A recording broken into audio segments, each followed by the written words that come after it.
Bonjour, c'est Jules Lavie pour Code Source, le podcast d'actualité du Parisien. Aujourd'hui, Jérémy Ferrari, invité, deuxième partie.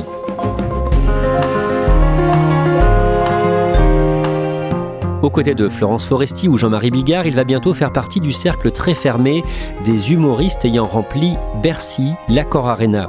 Connu pour son humour noir et décapant, son spectacle Anesthésie Générale qu'il va jouer pour la dernière fois les 9 et 10 mars, fustige la mise à mal du système de santé français pour des raisons de rentabilité. Jérémy Ferrari est l'invité de Code Source, interview menée avec Grégory Plouvier, spécialiste humour au sein du service culture du Parisien. Un podcast en 2 épisodes, le second aujourd'hui. Jérémy Ferrari nous raconte sa toute première participation à l'émission de Laurent Ruquier « On ne demande qu'à en rire », sa carrière qui décolle, mais aussi son addiction à l'alcool, sa tentative de suicide et les diagnostics de ses troubles psychiques qui l'ont aidé à mieux se connaître. Jérémy Ferrari, vous allez donc remplir Bercy, l'Accor Arena, 2 soirs de suite au mois de mars. Spectacle projeté en direct dans 300 salles de cinéma en France le dimanche 10 mars. Alors avant de connaître ce succès, vous avez connu des périodes difficiles financièrement, vous nous le disiez dans la première partie de ce podcast. Une situation, vous le rappelez, que connaissent de très nombreux Français. Vous savez, et ça je parle aux gens qui nous écoutent, c'est horrible de ne pas savoir comment on va payer son loyer. C'est horrible de devoir tout compter. C'est horrible d'aller dans un bar et de dire je vais pas prendre tel plat parce que là c'est vraiment chaud financièrement, d'avoir des appels de la banque, de pas savoir quand vous allez au distributeur s'ils vont vous donner 20 € ou pas 20 €. Moi je me revois appeler ma conseillère à 18h30 en disant s'il vous plaît laissez-moi 20 € quoi. Et en fait, elle disait, mais moi, je suis mère de famille, je peux pas refuser à un gamin de 19 ans de tirer 20 € pour aller acheter à manger, quoi. Donc, si vous voulez, il y a eu cette période et puis cette injustice, mes parents qui perdent tout alors qu'ils avaient donné toute leur vie dans ce magasin. Ils venaient d'acheter une maison, on leur retire leur maison, on met des scellés sur les portes, on n'a droit à rien, 400 balles par mois à 2, pas d'aide, à la rue, quoi. Enfin, je veux dire, c'est comme s'ils avaient fait quelque chose de mal, alors que c'est juste des commerçants, quoi, qui ont travaillé 7 jours sur 7 pendant 20 ans ou 30 ans. Donc, si vous voulez, avant que ça marche, moi je suis vraiment dans la merde, mes parents sont vraiment dans la merde, tout le monde est vraiment dans la merde. Jérémy Ferrari. Alors comme promis, on en vient à cette première participation à l'émission de Laurent Ruquier, On ne demande qu'à en rire en 2010. Je rappelle que vous avez 25 ans, vous êtes sur le point d'abandonner l'idée de devenir comédien. On ne demande qu'à en rire sur France 2, c'est une sorte de télécrochet d'humour où les moins drôles se font sortir par le jury en appuyant sur un buzzer. Racontez-nous comment ça se passe pour vous. Le thème qu'on vous a donné pour votre sketch, c'est « Privé de crémation pour cause d'obésité ». J'ai des chaussures trouées, ça je m'en rappelle très bien. J'ai des chaussures parce que je me dis il faut que je me fasse un peu beau, je passe à la télé. Donc j'avais mis un jean parce que bon, j'avais rien d'autre, un t-shirt noir. En fait, comme je suis habillé comme aujourd'hui. En fait, je suis vraiment habillé exactement comme aujourd'hui. Et puis donc j'avais des chaussures de vide, mais pourraves. Donc je me rappelle qu'elles avaient un trou mes chaussures de vide. Je me rappelle parce que je me disais putain, j'espère que quand je vais monter les escaliers, ça va pas se voir. Donc je me rappelle très bien de ça. Et puis j'avais un de mes meilleurs amis qui me prête une veste de 2 costumes. Je dis bon allez, on y va. Je descends les marches et je commence le sketch et au début il se passe ce que j'avais prévu, personne ne rit. Mais je ne suis pas contre vous, écoutez, vous voyez bien, je dis regardez, moi depuis ce matin je suis aussi gêné que vous, je sais pas où me mettre. Et le problème c'est que votre mère non plus, on sait pas où la mettre, hein. Et parce que dans les frigos non plus, elle ne passe pas, votre mère. Alors en attendant, on l'a stocké dans la chambre froide de la boucherie de Monsieur Martineau. Pendant la première minute 30, personne ne rit, sauf Laurent, qui rit beaucoup. Ah oui, enfin je suis désolé, mais renseignez-vous, mais je pense pas que les musulmans considèrent que votre mère soit un âne, madame. Hein. Je suis pas le seul qui fait de l'humour noir, mais j'arrive avec un ton et une façon de le faire qu'on n'a jamais vu. Donc il y a vraiment un moment un peu de sidération des gens. Non, mais j'ai conscience que la solution est un peu atypique, mais écoutez bien, on fait une cuisse le jeudi, hein, voilà. Non, mais pour les gens, voilà, un petit peu moins proches de la famille, etc. Hein. Et grâce à Laurent, cette accélération va se lever. Parce que lui, comme il est mort de rire, eh ben, ça lance un peu. Ça autorise. Et puis, à un moment donné, il y a un public quand même. Donc, il y en a un qui rit. Parce qu'il quand même, en fait, je les chope au fur et à mesure. Et 2, 3, 4, 8, 10, 50, 40, 60. Et comme le sketch, il ne fait que monter en puissance, ça, j'avais déjà bien la notion de la dramaturgie. Donc, je savais qu'il fallait que je mette les trucs les plus soft au début et que je monte. Et donc, c'est de pire en pire. Donc, si vous voulez, ils finissent par rire. À mon avis, en plus, si vous laissez une cuisse à Monsieur Martineau, il vous fera la découpe gratuitement. Et donc, on finit le sketch où tout le monde rigole, parce que c'est abominable ce que je raconte. Écoutez, je sais pas comment il faut faire, mais il faut faire quelque chose. Parce qu'en plus, la presse est en train de s'en mêler. On nous a rebaptisé le cimetière des éléphants. Oui, ben ça vous fait rire peut-être, mais pas moi, Madame Cohen, hein. Écoutez, on a même consacré une après-midi à appeler nos fournisseurs allemands. Je veux dire qu'ils sont quand même des spécialistes hein, sur les gros volumes. Oh non. Et vous dites quoi au fur et à mesure quand vous entendez les rires qui montent? Bah, je suis content parce que franchement, je m'y attendais pas. Donc, je commence à prendre un peu confiance. Et du coup, bah, je commence à être un peu meilleur aussi dans mon interprétation. Parce que l'interprétation, c'est 50% du sketch. Hein, donc, déjà, je suis allé au bout. Donc, déjà, c'était incroyable. C'était un risque de pas aller au bout? Ah non, mais j'étais convaincu absolument à 100% que j'allais me faire buzzer. En fait, quand le sketch est trop mauvais, vous êtes buzzé, vous êtes dégagé. J'étais convaincu que j'allais être buzzé, mais convaincu. Donc déjà, je me retrouve sur le siège en haut à attendre les notes. Déjà, j'étais pas préparé, quoi. 17 de Laurent Ruquier. Alors là, parce que moi, Laurent Ruquier, en plus, je l'admire, parce que ma mère est fan. Ma mère, même moi, je me disais toujours, putain, s'il y en a un qui peut m'aider, c'est lui, quoi. Je sentais dans son intelligence que j'allais bien m'entendre avec lui. Et il va faire un truc incroyable pour moi, c'est qu'il va pas seulement... il va expliquer aux gens ce que je fais. Il va leur dire, est-ce que vous comprenez qu'il dénonce ça? Il va éduquer les gens à mon humour. Donc c'est incroyable. Donc comme il est malin, en gros il dit, bah, si ça vous fait rire, tant mieux. Si ça vous fait pas rire, comprenez ce qu'il est en train de faire. Ce qui fait qu'il y a soit des gens que je fais rire, soit des gens juste que je fais pas rire, mais qui comprennent que c'est quand même bien de faire ce que je fais. À vous, Ferrari. Voici Jérémy Ferrari, qu'on note. Le voici, Jérémy Ferrari. Papier, stylo, vous le notez et vous comparerez votre note avec les nôtres tout de suite après son sketch. Le voici, Jérémy Ferrari. Et vous devenez petit à petit l'un des piliers de l'émission avec des gens comme Arnaud de Samer. À ces moments-là, vous vous dites quoi? Ça y est, j'y suis arrivé? Non, pas du tout. Hein. À ce moment-là, je me dis, je sais pas combien de temps ce coup de chance va durer, mais il faut absolument que je mette de l'argent de côté. Donc, je pense honnêtement, je suis convaincu à ce moment-là que ça va pas continuer, que c'est un coup de bol. Quand même que je le mérite et tout, hein, j'ai quand même confiance en moi et je me dis que je travaille comme un chien, tous les sketchs et tout ça. Et donc, je me dis, bon, bah, ça va peut-être faire décoller un peu le truc, quoi, dans mes salles. Donc, je me dis que potentiellement, je suis peut-être en train de vivre le début de ma carrière, quand même. Mais je suis pas très sûr de moi encore. Hein. Ça va mettre un petit moment. Hein. Votre premier spectacle, Alléluia Bordel, arrive dans la foulée. Et vous y parlez d'un des thèmes les plus difficiles pour un humoriste, la religion. Pourquoi ce choix? C'était pas un choix. En fait, je voulais étudier un peu la philosophie. Donc j'ai commencé par Socrate, Platon, Aristote. Et en fait, il faisait beaucoup référence à la Bible dans ses écrits. Donc je me suis dit, bah, en fait, c'est encore pas le début. En fait, comme j'avais pas de méthodologie, je me suis dit, bah, je vais commencer tout ce qu'il y a à lire dans le monde, je vais commencer par le début et je vais remonter petit à petit. Bon, ce qui est complètement illusoire, mais bon, à l'époque, comme j'avais rien lu, je le savais pas. J'avais pas la culture pour le savoir. Et peut-être faut que je lise la Bible. Alors donc j'ai lu la Bible. Et puis il y a plein de choses qui m'ont beaucoup fait rire. Et je me suis dit, mais c'est pas possible, personne l'a lu en fait. Puis après, j'ai dit, bah, je vais lire la Torah. Alors là, j'ai eu une bonne nouvelle, c'est qu'on m'a dit, bah, tu viens de la lire en fait, parce que tu as lu l'Ancien Testament et le Nouveau. Donc dans l'Ancien Testament, les premiers chapitres de l'Ancien Testament, c'est la Torah. Ah, j'ai dit, bah, ça c'est une bonne nouvelle. Donc il me manque plus que le Coran, donc j'ai lu le Coran. Et puis j'ai noté tout ce qui me faisait rire. Tout ce que j'estimais être un peu absurde, ou être un peu ou rigolo, ou voilà, tout ce qui me faisait marrer en fait. Et puis je me suis dit, bah, je vais faire un spectacle dessus. Et donc après, je suis allé voir des rabbins, des pasteurs, des imams, des prêtres, discuter avec eux. Je voulais pas dire d'ânerie. Après mon interprétation et les vannes, mais je soumettais pas à leur avis, parce que sinon j'écrivais pas de spectacle. Mais en tout cas, être sûr que je disais pas de bêtises. Ça, c'était très important. Et puis voilà, mais au début, le spectacle Alléluia Bordel, il marche pas. Hein. C'est quand je commence à passer à la télé qu'il marche. Hein. Au début, je le joue, il marche pas trop. C'est l'effet vu à la télévision qui a... Non, c'est parce qu'en fait, j'avais pas de crédibilité. C'est-à-dire qu'un mec de 20 ans, 21 ans, j'ai la Bible dans la main, les gens comprenaient pas trop, en fait. Est-ce que c'est vrai ce qu'il dit? Qui est ce mec? Le fait que je passe à la télé et que j'avais habitué les gens à traiter des sujets d'actualité, ça a commencé à donner une véracité à mon propos. Une légitimité. Une légitimité.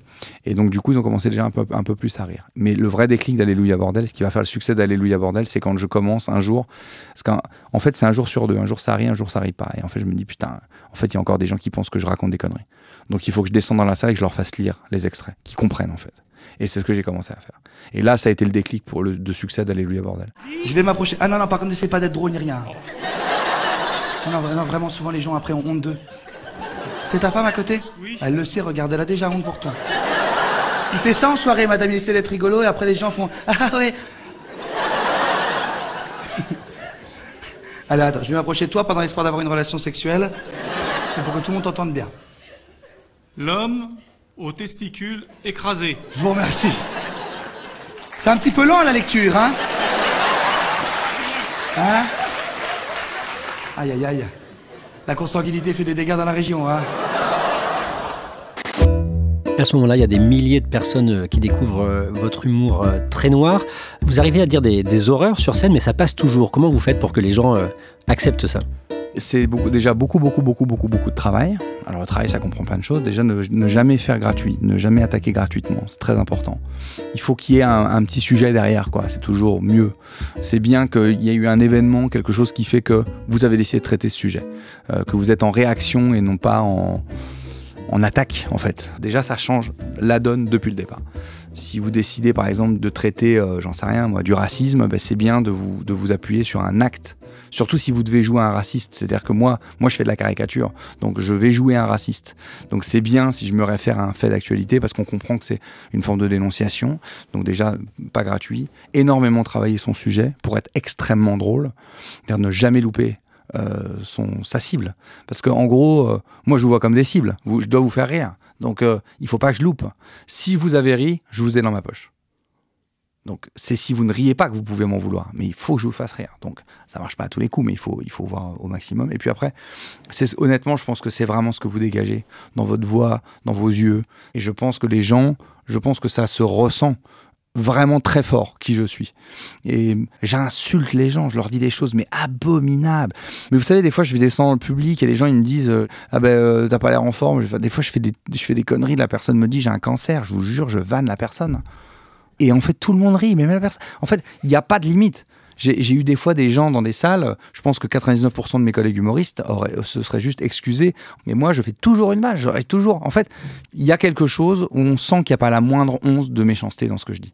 Malgré que je dise des horreurs, en fait. Et d'ailleurs, il n'y a jamais eu de polémique, Jérémy Ferrari, et malgré tous les thèmes ultra sensibles que vous traitez. Contrairement à ce qu'on pense. Parce que tout le monde est convaincu qu'il y a eu plein de polémiques. Mais en fait, il n'y a jamais eu de polémique. Il y a eu des sketchs qui ont moins plu que d'autres, oui. Mais un vrai truc, un tollé, pas eu. Alors après, ça veut pas dire qu'il n'y en aura jamais. Hein. Je peux toujours écrire un mauvais sketch, hein. Je veux dire, ça arrive. Mais pour l'instant, il n'y a pas eu. Et même si ça arrive, j'espère qu'on me pardonnera, parce que ça fait quand même 15 ans que je le fais. Donc après, on n'est pas infaillible. Hein. Je peux toujours faire un sketch qui plaira moins qu'un autre. Je peux me tromper. Mais pour l'instant, ça va. Vous jouez Alléluia Bordel jusqu'à 2014. Il y a donc la télé à côté, donc Laurent Ruquier sur France 2. C'est le début du succès. Vous allez monter plusieurs entreprises, des sociétés de production. Comment est-ce que vous vivez ce changement de vie, ce changement de statut social quelque part? En fait, je le vis pas vraiment. C'est un peu étrange, mais je le vis à la fois bien et pas bien. C'est-à-dire que, en fait, ce qui est très étonnant, c'est que je me suis plus réjoui des petites sommes que j'ai gagnées au début que des grosses sommes que j'ai pu gagner après. Parce que tout d'un coup, je gagnais, je touchais une SACEM, je gagnais 15 000 € de SACEM. Et au moment où je les touche, je me dis, mais ça résout tous les problèmes de ma life. C'est-à-dire que tout d'un coup, j'ai plus d'agio, je peux refaire des courses normalement, je peux sortir boire des verres avec mes copains, je peux inviter ma copine au restaurant, je peux donner un peu d'argent à la famille. Voilà. La deuxième étape, ça a été encore un peu plus d'argent. Là, j'ai pu acheter une maison à mes parents. Mais même moi, j'ai pris un appartement dans le 17e mieux que celui que j'avais avant. Le premier pas, il est tard. Il est tard. Et déjà, à cette époque-là, je dis, déjà, j'ai mis un loyer à 2 000 € par mois. Ça me semblait, mais colossal.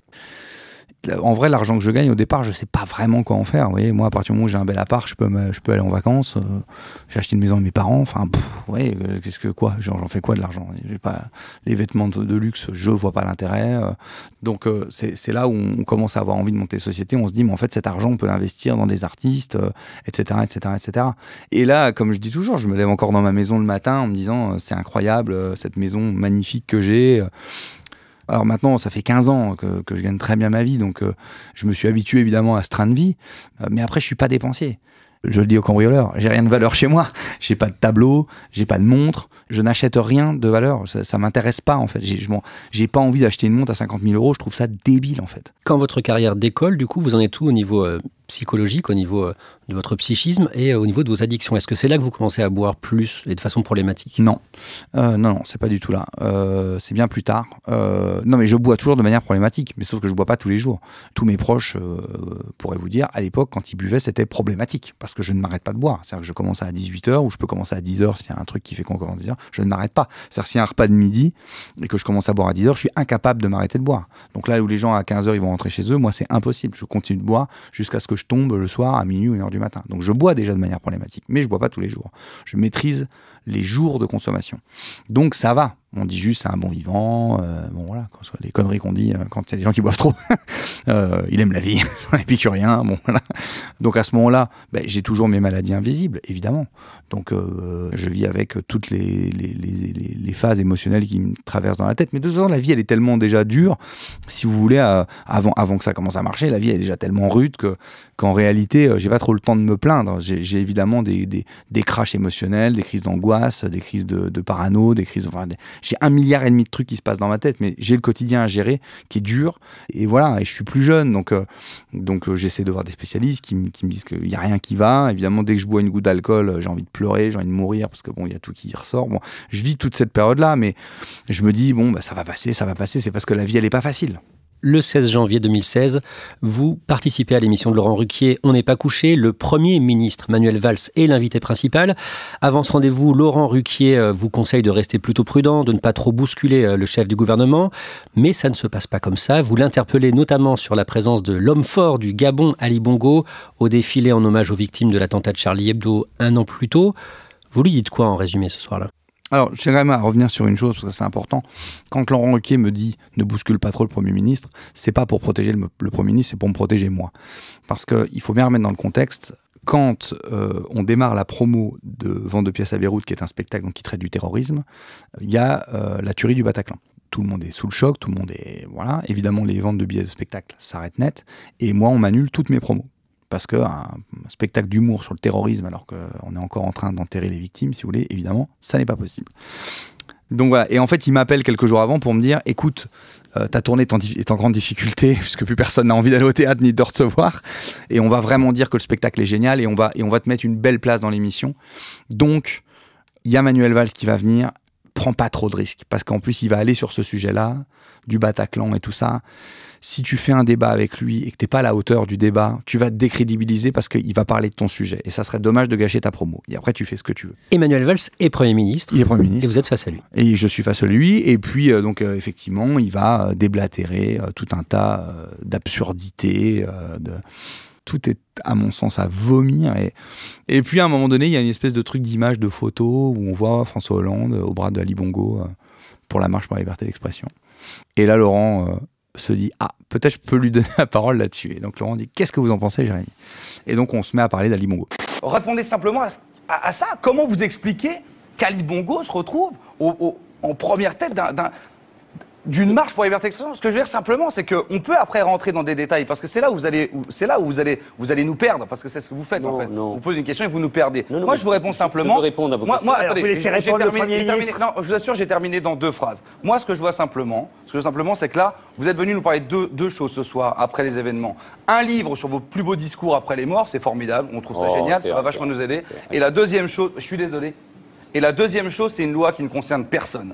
Sur les 4 personnes qu'on connaît, les terroristes qu'on frappé, il y en a un qui est concerné par cette loi, vous le savez très bien. Ça, vous l'aviez déjà dit, Jérémy Ferrari. Je vais vous répondre. D'abord, laissons Ali Bongo, parce que dans cette manifestation... Et moi, je détermine Ali Bongo tout de suite dans mes mots comme étant dictateur. Donc je dis, le dictateur Ali Bongo. Et je pense où Manuel Valls a fait l'erreur, c'est qu'il ne me reprend pas. Alors qu'en réalité, tout de suite, il aurait dû dire, non mais je peux pas vous laisser dire ça, il a été élu démocratiquement, blablabla. Il le fait pas. Ce qui fait que il me laisse parler avec lui en disant dictateur. Donc je pense que dans son cerveau, ça devient un peu banal, quoi. Et à un moment donné, dans le débat, il parle d'un autre mec en disant qui lui a été élu démocratiquement. Et donc, je rebondis en disant, donc on est bien d'accord que Ali Bongo n'a pas été élu. Et Manuel Valls a cette phrase incroyable où il dit, pas comme on l'entend. Ce qui lui vaudra un incident diplomatique. Vous retenez Ali Bongo, moi je retiens et le président de l'autorité palestinienne, et le Premier ministre israélien, et surtout un autre Africain, élu, lui, Ibrahim Boubacar Keïta. Parce qu'il n'est pas élu, Ali Bongo, finalement ? Non, pas comme on l'entend. Donc il y a ce clash, ensuite on va parler de ce qui s'est passé au Bataclan, et là je vais rentrer en attaque très frontale envers ce gouvernement, leurs décisions politiques, etc., etc. Et ce débat va tourner plutôt en ma faveur, même très en ma faveur, avec les maladresses que comprend ce débat. C'est-à-dire que quand je l'ai revu, moi récemment, il y a 2-3 mots qui sont un peu maladroits, mais tout le monde va tellement sentir que je suis sincère, tout le monde comprend ce que je veux dire, que ça va suffire. Et là-dessus, Manuel Valls part, je m'assois et là il y a le Moix, Léa Salamé et Laurent Ruquier disent tu es un génie. Alors forcément, si vous voulez, je crois qu'on a vendu 55 000 places en 2 ou 3 jours. Enfin, ça a été n'importe quoi et ça a sauvé ma tournée, ça a relancé Vent de pièces à Beyrouth. C'est un tournant cette émission parce qu'elle marque pour le grand public le fait que vous êtes l'humoriste qui dénonce, l'humoriste qui tient tête aux puissants et du coup c'est une marque de fabrique qui est en train de s'installer en direct à la télévision ce soir-là. Oui, c'est une marque de fabrique et elle est sincère. C'est-à-dire que, en vrai, si on est totalement honnête, je risque gros en faisant ça. Parce que derrière, c'est toute ma tournée. Donc, c'est ma carrière et c'est une jeune carrière. J'ai eu qu'un seul succès, c'est mon premier spectacle. Je ne suis pas encore installé. Et si j'avais mal géré mon débat, je pense que je passais pour un idiot, quoi. Et que j'aurais détruit ma promo et ma tournée. Mais je ne pouvais pas en fait le laisser parler en me disant si je le laisse parler, je vais pas arriver à me regarder dans un miroir demain matin. L'autre marque de fabrique que vous montrez dans Vent de pièces, c'est une propension à se documenter qui est hallucinante, vu que vous laissez sur les planches du théâtre la somme de documents que vous avez amassés pour construire vos spectacles. Faire rire, c'est malgré tout une affaire très sérieuse pour vous et c'est obligatoire d'être dans la vérification en permanence avant de faire une blague. Oui, c'est obligatoire parce que c'est ce que j'ai promis aux gens. Je promets aux gens, les gens sont... les gens ne croient plus dans les médias, malheureusement. Pour survivre, les journaux, maintenant, sont obligés d'être dans la surenchère, que ce soit les chaînes de télévision, les chaînes d'information, la presse, est obligé d'être dans la surenchère permanente. Et ça dilue l'information. Ça fait qu'il y a de la mésinformation, de la désinformation, de la surinformation, et les gens sont perdus. Donc... je fais des spectacles documentés de 3 heures, ou 2 heures ou 2 heures et demie, en promettant aux gens de l'information. Donc, si moi, je dis des bêtises, alors je perds toute crédibilité. Ça, c'est la première chose.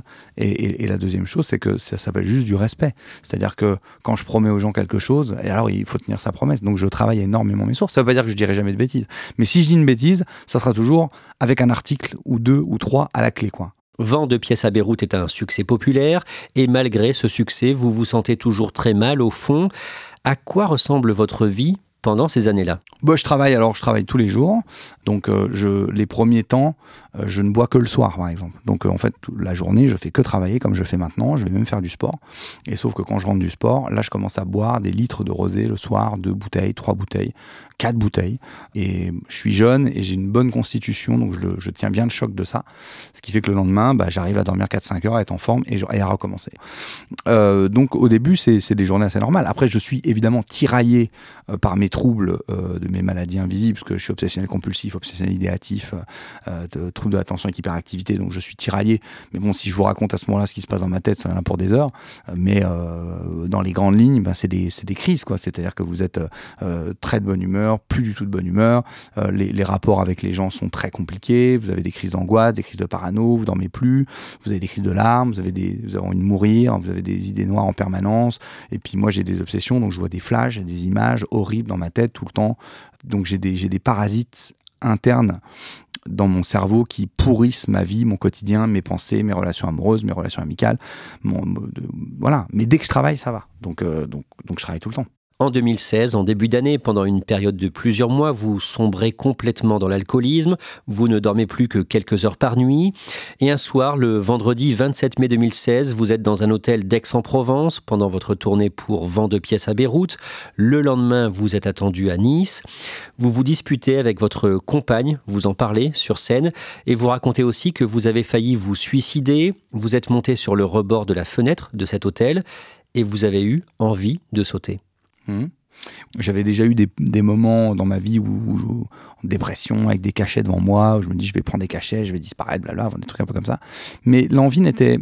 Il y avait toujours une certaine lucidité, un certain truc qui fait que je passais pas à l'acte, vous voyez. Donc j'ai jamais considéré ça comme des tentatives de suicide.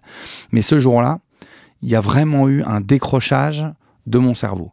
Et j'ai regardé le vide en éprouvant énormément de joie, voire d'euphorie à l'idée de sauter. Parce que tout d'un coup, ça m'a semblé une porte de sortie merveilleuse et accessible immédiatement. Et j'ai vraiment poussé sur mes bras pour partir. Et c'est au moment où j'ai senti que je glissais que mon instinct de survie certainement s'est réveillé et m'a rattrapé. Ce qui fait que j'ai compris comment les gens et pourquoi les gens qui se suicident, comment ils trouvent la force. Vous savez, parfois, moi j'ai eu dans mon entourage, malheureusement, j'ai eu des suicides. Et on se demande toujours, mais comment tu trouves la force sur ce dernier instant de la décision. Et en fait, je crois que c'est ça. Quand vous évoquez sur scène cette tentative de suicide, le public en salle est sidéré, sous le choc. Est-ce que vous avez hésité à retirer ce passage du spectacle ? Non, j'ai pas eu envie de retirer, jamais. Je me suis beaucoup posé la question de savoir si j'allais le raconter. Mais une fois que je l'ai raconté, je me suis pas posé la question. Mais oui, avant, évidemment. C'est la question de base. Comment ça va être pris? Est-ce que ça va aider les gens? Est-ce que les gens vont me juger? Est-ce qu'ils vont me croire? Est-ce qu'ils vont pas? Est-ce qu'on va m'accuser de raconter ça pour faire des entrées? Enfin voilà, toutes les questions qu'on peut se poser. Et puis la famille aussi, comment elle va le percevoir? Moi, j'en ai parlé à ma mère quand même, parce que je raconte des trucs un peu de famille dans le truc. Il y a pas mal de choses que je raconte de ma famille qui sont vraies. Alors, ce que j'ai fait, c'est que j'ai mélangé les histoires, j'ai changé les prénoms pour pas que les gens se sentent... parce que je veux pas blesser ma famille. Mais oui, on se pose 1,5 milliard de questions quand on arrive à ça. Quelques semaines après cette nuit, vous commencez une cure de désintoxication dans un centre en Suisse et vous êtes pris en charge par des spécialistes qui vous comprennent, qui comprennent ce que vous avez. Oui, alors j'avais rencontré un psychiatre déjà à Paris qui, lui, avait démarré déjà un diagnostic et qui avait commencé à m'aider. Après, je pars en cure. Et en cure, là, je vais rencontrer, on va finir le travail, quoi. Mais après, j'ai creusé. Sur scène, je fais un résumé parce que j'ai pas le temps d'aller trop dans les détails. Mais par exemple, sur les obsessions, je suis allé voir des experts à Lille pour mettre un nom sur mes obsessions. Donc, j'ai pas eu les réponses tout de suite. J'ai eu 80% des réponses en cure. Et le reste, je l'ai trouvé au fur et à mesure aussi en cherchant. Hein. Parce que l'addiction, par exemple, en France, on est vraiment à la ramasse, quoi. C'est vraiment une catastrophe. Donc, il faut pas hésiter à aller voir un peu aussi parfois du côté de la Suisse, de l'Allemagne, des anglo-saxons, des Américains. Voilà. Poser ce diagnostic donc au potentiel intellectuel, trouble de l'attention avec hyperactivité. Donc justement, le fait de mieux vous comprendre, de mieux savoir ce qui se passait en fait dans votre cerveau, ça vous a permis quoi ensuite? Ça m'a permis d'aller mieux. Parce qu'en fait, déjà, vous ne vous sentez plus fou. Tout ce que vous ne comprenez pas dans vos réactions, dans votre ressenti, dans vos mots, dans votre cerveau, dans vos nuits, dans vos cauchemars, dans vos rêves, dans votre relation aux autres, dans votre quotidien, dans vos angoisses, dans vos mal-être, dans vos malaises, tout ce qui fait que le quotidien est si dur, quoi, à vivre, tout à coup, tout est expliqué. Parce que vous avez est-ce que vous avez ça dans votre vie? Bah oui, alors ça c'est à cause de ça, ça c'est à cause de ça, ça rentre en conflit avec ça, donc c'est ça, donc c'est ça. Donc du coup, non seulement ça vous permet de mieux vivre le truc, et puis ça vous permet de vous comprendre, et donc de commencer à apprendre à vivre différemment. Déjà, ça vous permet de vous pardonner aussi, de vous dire, bah voilà, je suis pas un salopard, j'étais pas bien. Et donc il faut que je travaille du coup là-dessus, pour devenir ce que je suis moi vraiment. En fait, j'ai tendance à penser de manière un peu cliché, mais de me dire que ça m'apporte aussi tellement de choses que je n'ai pas été en rejet de ça, en fait. Parce que je me dis, c'est ce qui me permet aussi de faire tout ce que je fais. Je n'échangerai pas ce cerveau et ce mal-être contre une vie plus apaisée. Et le fait d'avoir coupé l'alcool, ça a changé quoi dans votre vie au quotidien? Ça a surtout considérablement fait chuter le chiffre d'affaires du bar en bas de chez moi. C'est surtout lui qui a eu un changement de vie.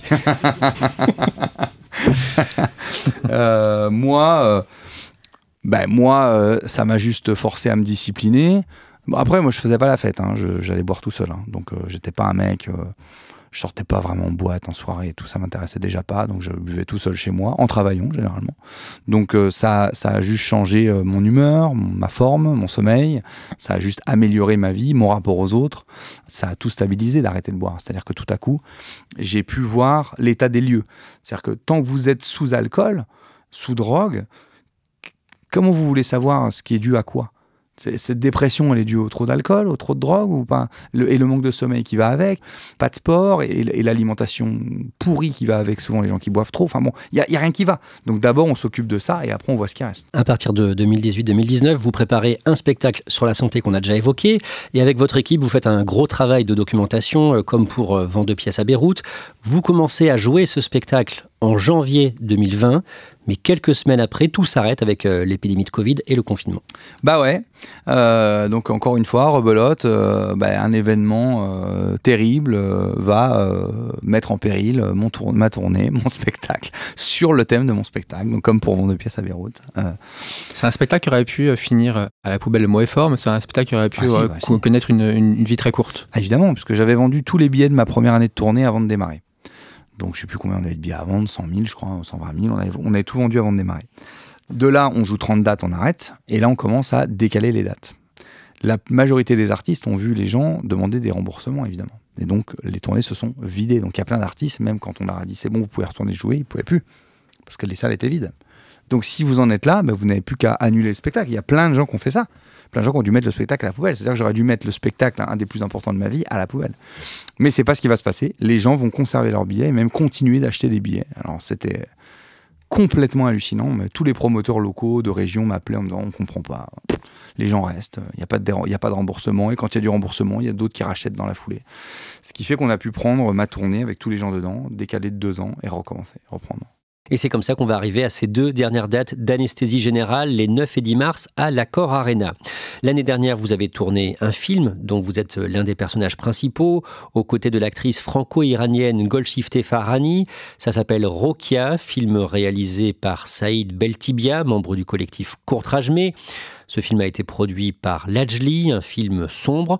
Ça vous fait quoi d'avoir un premier rôle au cinéma ? C'est un accomplissement ? C'est ce que j'ai attendu.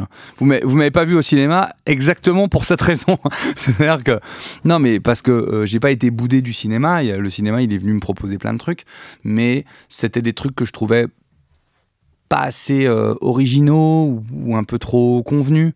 Et je savais qu'un jour on allait me proposer un truc un peu différent et que c'est comme ça que je voudrais démarrer dans le cinéma. Et c'est arrivé. Alors là, je voulais un truc différent. Je l'ai eu. Et je suis assez fier du résultat. Je pensais être très mal à l'aise en me voyant. Et puis finalement, mais j'ai adoré. C'est-à-dire que je savais que j'allais aimer, mais je savais pas à quel point. Vous savez, j'entendais tellement de gens dire oui, mais les tournages, c'est chiant, c'est long, on attend beaucoup pour tourner. Je comprends pas. Moi, j'étais un enfant à Disneyland. Je voyais même le mec qui juste passait 45 minutes à régler un son dans un couloir pour trouver un écho. Ça m'a passionné. J'ai aimé attendre, j'ai aimé regarder, j'ai aimé écouter. C'est un nouveau terrain de jeu absolument incroyable. Le 1er juin 2023, vous avez perdu un proche, votre ami humoriste Guillaume Batz.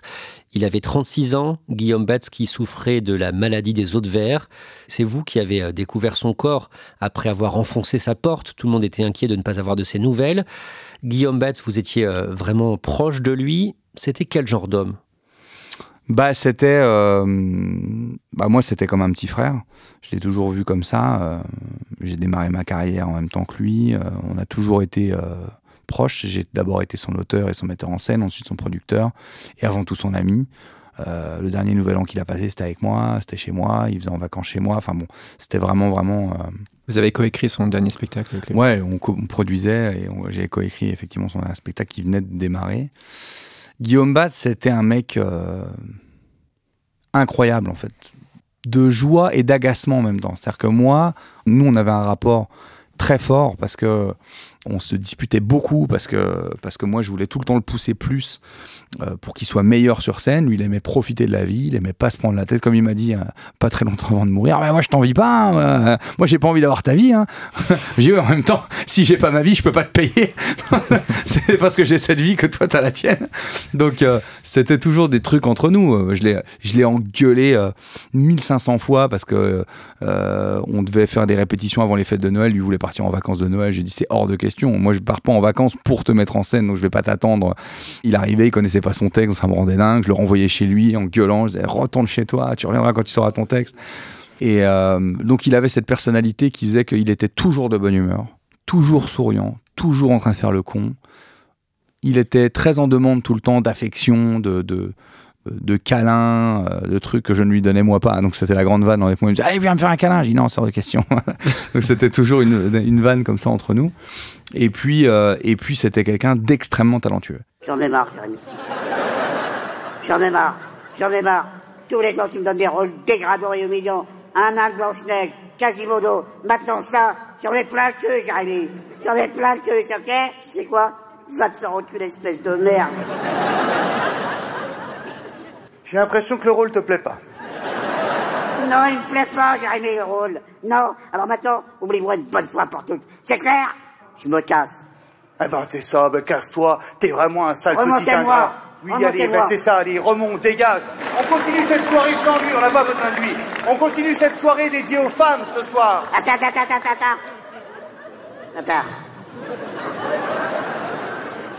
C'est un gala féminin ? Oui, c'est un gala féminin. Descendez-moi. Je suis Cupidon. Et donc c'est une perte immense, d'autant que les gens se disent bah oui, mais avec vu son état de santé, c'était évident qu'il allait partir vite, mais pas du tout, parce qu'en fait il avait une maladie récessive, la forme de sa maladie était récessive, donc on avait plutôt espoir que ça que ça ne bouge plus. Et on avait même reçu un mail un mois ou deux avant, il était content, il me l'avait envoyé, d'un mec qui avait la même maladie que lui, qui avait 70 ans, et qui lui avait écrit pour lui dire, tu vois, on peut vivre vieux. Et bon, on n'imaginait pas une seule seconde qu'il allait partir là. On avait un film de prévu ensemble, il devait partir avec nous à la tournée du trio. La tournée du trio, donc c'est le prochain spectacle que vous allez lancer avec Arnaud de Samer et Baptiste Le Caplin. Ouais. On venait de lui annoncer qu'il allait venir avec nous. Il y aura un hommage, forcément. Il y aura forcément des hommages, même là dans les duos 10. Hein. Après, c'est des hommages à notre manière, hein, je vous préviens d'avance. Hein. On va pas regarder une photo en pleurant. Hein. On va lui faire des vannes, on va se moquer de lui, comme on a toujours fait. On va se moquer de sa mort. On va faire ce qu'on faisait déjà quand il était vivant. Vos parents, dont on a parlé au début du podcast, à votre avis, de quoi ils sont le plus fiers aujourd'hui vous concernant ? Je pense que c'est d'être resté moi-même. Parce que ma mère n'a jamais vraiment eu de doute sur le fait que ça allait marcher. Mon père non plus. Je leur dis, maman, je fais des livres, je fais des DVD, j'ai monté 8 sociétés, je fais des tournées, je remplis des zéniths, j'ai mon émission à moi, je fais des films. Je sais pas. Je dis, oui, mais est-ce que tu veux manger du poulet ou de la blanquette ? Il y a un truc, en fait, des fois j'ai l'impression qu'ils se rendent pas compte. Mais ils se rendent compte. C'est juste qu'en fait, pour eux, je suis juste leur fils. Et je crois que ce dont ils sont vraiment le plus fiers, c'est ça. C'est de m'être sorti aussi de mes problèmes d'alcool. Ce qui me rend pas toujours facile au quotidien.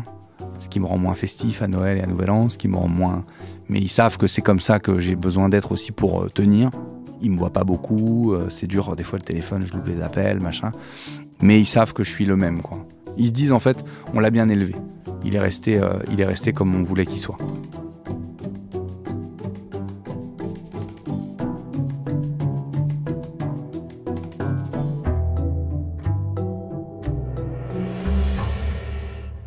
Merci beaucoup Jérémy Ferrari.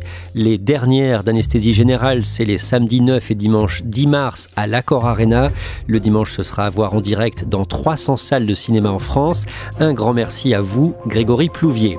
Cet épisode de Code Source a été produit par Thibault Lambert et Barbara Gouy, réalisé par Julien Moncouquiol. N'oubliez pas Crime Story chaque samedi et Le Sacre, nouveau podcast jusqu'à Paris 2024.